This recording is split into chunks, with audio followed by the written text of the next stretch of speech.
আসসালামু আলাইকুম। এখন দেখবেন সংবাদ শিরোনাম। ঢাকার ৬ স্থানে আজ তারেক রহমানের জনসভা, বক্তব্য শুনতে ইসিবি চত্বরে নেতাকর্মীদের অপেক্ষা। উন্নয়নের পক্ষে ধানের শীষে চাইবেন এলাকাবাসীর সমর্থন। ৫ আগস্টের অসম্পূর্ণ কাজ বাস্তবায়নের দিন ১২ ফেব্রুয়ারি বাড্ডার জনসভায় বললেন জামাত আমির। জানালেন ভাতার কথা বলে অপমান করা হচ্ছে তরুণদের।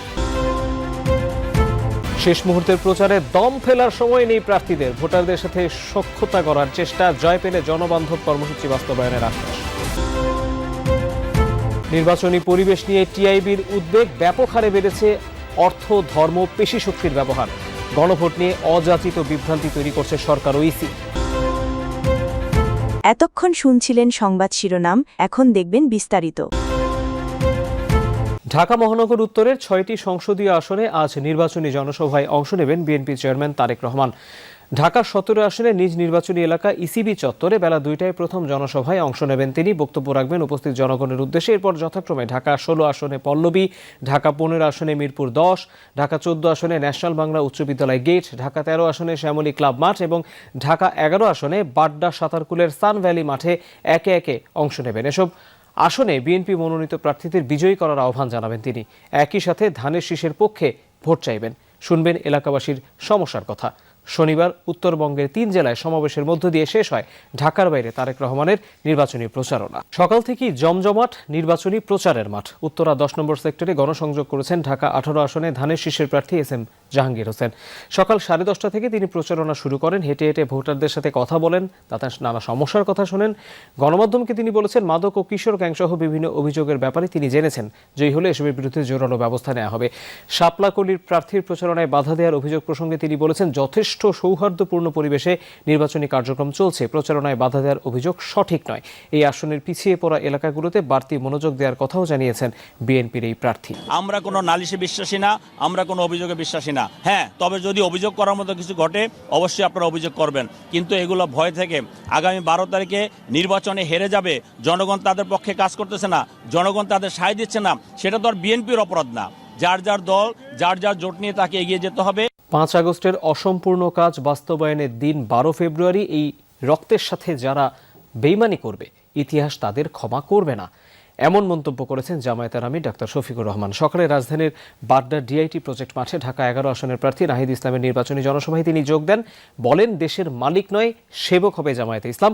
ক্ষমতায় গেলে নাহিদ ইসলামকে মন্ত্রী করা হবে, এমনটাও জানিয়েছেন তিনি। এছাড়া সরকার গঠন করলে প্রতি বছর কর্মরত সংশ্লিষ্ট মন্ত্রীরা তাদের আয় ব্যয়ের হিসাব জাতির সামনে তুলে ধরবে, এমন আশ্বাস দেন তিনি। বলেন, ফ্যামিলি কার্ডের মতো কার্ডগুলো ভুয়া, ১২ তারিখ জনগণ এগুলোকে লাল কার্ড দেখাবে। এর আগে জনসভায় বক্তব্য রাখেন এনসিপির আহ্বায়ক এবং ঢাকা ১১ আসনের প্রার্থী নাহিদ ইসলাম। তিনি বলেন, ১১ লাখ মানুষের বসবাস হলেও পর্যাপ্ত সুযোগ সুবিধা বঞ্চিত এই আসনের বাসিন্দারা। এখানে পর্যাপ্ত হাসপাতাল, স্কুল ও খেলার মাঠ নেই।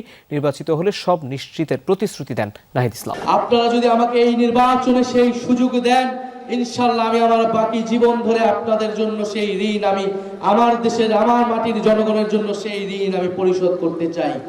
৫ আগস্ট যে আকাঙ্ক্ষা নিয়ে রক্ত দিয়েছিল আমাদের সন্তানেরা, ভাইয়েরা, বোনেরা, শিশু, বৃদ্ধ, আবাল বনিতা, ওই রক্তের ঋণ পরিশোধ করার দিন হলো ১২ তারিখ।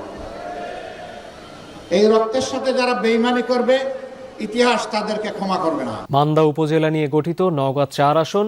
এখানকার প্রধান সমস্যাই বেকারত্ব, যা সমাধানের আশ্বাস দিয়ে নির্বাচনী প্রচারণা চালিয়ে যাচ্ছেন বিভিন্ন দলের প্রার্থীদের প্রতিশ্রুতির যে নানা দিক, সেগুলো সম্পর্কে ভোটার আসলে কি বলছেন? প্রতিশ্রুতি দেওয়ার প্রচারণার সময় তো শেষ হয়ে যাচ্ছে। বিএনপি এক ব্যক্তির শাসন চায় না, সংস্কার ও পরিবর্তন চায়।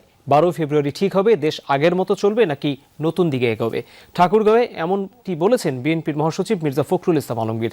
সকালে জগন্নাথপুর ইউনিয়নের গলিমবাবুর হাটে নির্বাচনী পথসভায় অংশ নেন তিনি। এ সময় মির্জা ফখরুল বলেন, বিএনপি সংস্কারের পক্ষের জন্যই গণভোটে হ্যাঁর পক্ষে ভোট চাইছে।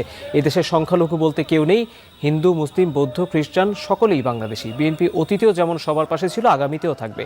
ক্ষমতায় গেলে কৃষি, শিক্ষা, স্বাস্থ্য ও কর্মসংস্থানে বিশেষ গুরুত্ব দেওয়ার কথা বলেন বিএনপি মহাসচিব। সমৃদ্ধ দেশ গড়তে সবাইকে ধানের শীষে ভোট দেওয়ার আহ্বান জানান তিনি। আর মাত্র 3টা দিন, এই 3টা দিনের পরে সিদ্ধান্ত হবে যে এই বাংলাদেশটা কি আগের মতো চলবে নাকি নতুন করে সুন্দরভাবে চলবে। প্রধানমন্ত্রী যে হবে, সেই প্রধানমন্ত্রীকে আমরা চাই একজন তরুণ হিসাবে, এবং যে নতুন চিন্তা ভাবনা নিয়ে আসবে, তাই তো? মার্কেটে কি তারিখ সাহেবের দর্শক, উইমেন অ্যান্ড ডেমোক্রেসির মতবিনিময় সভায় কথা বলছেন বিএনপি চেয়ারম্যান তারেক রহমানের কন্যা ব্যারিস্টার জাইমা রহমান। আমরা সরাসরি যাচ্ছি সেখানে। বড় একটা জায়গা লাগবে, বুঝতে হবে যে কোন বয়স থেকে কোন বয়স, ওদের খাবারের ব্যবস্থা, ওদের মানে সুস্থের ব্যবস্থা, ওর যদি কারো কোনো জ্বর থাকে, কোনো দশজন বাচ্চা ঠিকভাবে সামাল দিতে, এগুলো যদি ঠিক মতো না হয় তাহলে মাদেরও তো কাজ করতে পারবে না, ওরকম সুযোগ নেই। তো কিছু স্ট্রাকচারাল ব্যারিয়ার্স তো আছে পলিটিক্স এর মধ্যে, রাজনীতির মধ্যে। আমরা যেটা দেখতে পারি, মানে প্রথম থেকে যদি আমরা দেখি, আপনারা খুব সুন্দরভাবে কিছুজন বলেছেন যে উমামা আপা, হেমা আপা, আপনার তো মানে নিজ থেকে অনেক বড় মানে স্টুডেন্ট, ভেরি ইমপ্রেসিভ। এখন আপনাদের মতো ঠিক মতো না চিন্তা করে, ঠিক আছে, স্টুডেন্ট লিডার থেকে, লোকাল গভর্নমেন্ট থেকে ওই পাইপলাইনটা যদি সৃষ্টি না করা হয়, আর ওই পাইপলাইনটা ধরে রাখা যদি না হয়, তাহলে মেরামত করা না হয়, তাহলে তো সুযোগ সুবিধা থাকবে না। ওরকম ভালো ভালো নেত্রীদের ওরকম আমরা সুযোগ দিতে পারবো না। তো ওইটা প্রথমে করতে লাগবে, পাইপলাইনটা সৃষ্টি করতে রাখবে আর ধরে রাখতে রাখবে। নির্বাচন ঘিরে ক্রমেই বাড়ছে সহিংসতা, ব্যাপকভাবে বেড়েছে অর্থ, ধর্ম ও পেশি শক্তির ব্যবহার। দুপুরে সংবাদ সম্মেলনে একথা বলেছেন টিআইবির নির্বাহী পরিচালক ডক্টর ইফতেখারুজ্জামান। প্রার্থীরা নির্বাচনী ব্যয়সীমা মানছেন না এমন অভিযোগ করেছেন তিনি। বলেছেন, অনলাইন অফলাইন প্রচারণা সহ নির্বাচনের প্রতিটি স্তরে প্রার্থীরা আচরণবিধি ব্যাপকভাবে লঙ্ঘন করছে। অবাধ সুষ্ঠু নির্বাচন আয়োজনে নির্বাচন কমিশনের ঘাটতি দৃশ্যমান। গণভোট নিয়ে টিআইবির পর্যবেক্ষণ নিয়ে তিনি জানান, নির্বাচন কমিশনের নির্দেশনায় নির্বাচন ও গণভোটকে সমর্থক হিসেবে বিবেচনা করা হচ্ছে, যা প্রশ্নবিদ্ধ। গণভোট নিয়ে সরকার ও নির্বাচন কমিশন অযাচিত বিভ্রান্তি তৈরি করছে বলে মনে করে টিআইবি।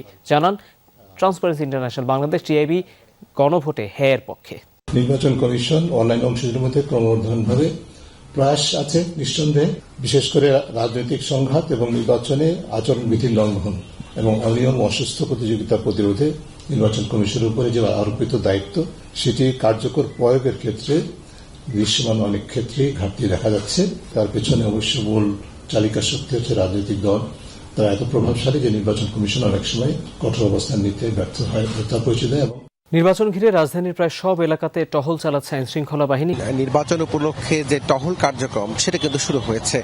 আমরা জানি যে এই নির্বাচনকে সুষ্ঠু শান্তিপূর্ণ করার জন্য আইন শৃঙ্খলা বাহিনীর বিভিন্ন ইউনিট কিন্তু এরই মধ্যে মাঠে নেমেছে। কিছুক্ষণ আগে এই ফার্মগেট, তেজগাঁও এই এলাকায় সেনাবাহিনীর নেতৃত্বে যৌথ বাহিনীর একটি টহল হয়েছে এবং আমরা দেখেছি যে টহলগুলো মূলত সব বাহিনী, বিজিবি, র্যাব থেকে শুরু করে সেনাবাহিনী, পুলিশ, সব বাহিনী কিন্তু এই টহলটি কার্যক্রমটি পরিচালনা করছে।